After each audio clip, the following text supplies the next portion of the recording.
জয় যিশু। দান সম্বন্ধে শিক্ষা। দান সম্বন্ধে শিক্ষা। প্রভুর উদ্দেশ্যে দান করা কাজটি আপাত দৃষ্টিতে লোকদের কাছে একটি ভারী বোঝার মতো। এই চিন্তাগুলি তাদের হৃদয়ে রোপণ করে দিন, যেন তা আনন্দের বিষয়ে পরিণত হয়। প্রভুকে আমরা কিভাবে দেব?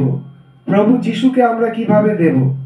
ধারাবাহিকভাবে, ব্যক্তিগতভাবে, সমানুপাতিকভাবে, হৃষ্টচিত্তে, ক্ষতি স্বীকার সহকারে। ধারাবাহিকভাবে 1 করিন্থীয় 16:2 সপ্তাহের প্রথম দিনে। বৎসরের প্রতিটি সপ্তাহে দান করতে হবে, যেন দান করা আপনার একটি কাজে পরিণত হয় এবং ঈশ্বর আপনার সততার পুরস্কার দেবেন। ব্যক্তিগতভাবে 1 করিন্থীয় 16:2 তোমরা প্রত্যেকে, এটি কেবল বাড়ির গৃহকর্তার জন্য নয়, কিন্তু মা ও শিশু, ধনী ও গরিবের ক্ষেত্র প্রযোজ্য। সমানুপাতিকভাবে যেমন ঈশ্বর দিয়েছেন, আমাদের দশমাংশ এবং উপহার দান উভয়ই দিতে হবে।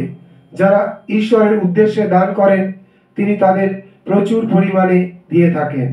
হৃষ্টচিত্তে 2 করিন্থীয় 9:7 অনিচ্ছাপূর্বক নয়, ক্ষতি স্বীকার সহকারে। 2 করিন্থীয় 8:2 তারা অগাধ দীনতা সত্ত্বেও দান করেছিলেন। সেই বিধবাটি তার একমাত্র সম্বল 2টি সিকি দান করেছিলেন। আমরা কত পরিমাণে দান করি তা নয়, কিন্তু কতটা আমাদের জন্য রেখে দিলাম, সেই পরিমাণ ঈশ্বর আমাদের পরিমাণ করেন। প্রভুর উদ্দেশ্যে উদার চিত্তে দানের মাধ্যমে আশীর্বাদ পাওয়া যায়।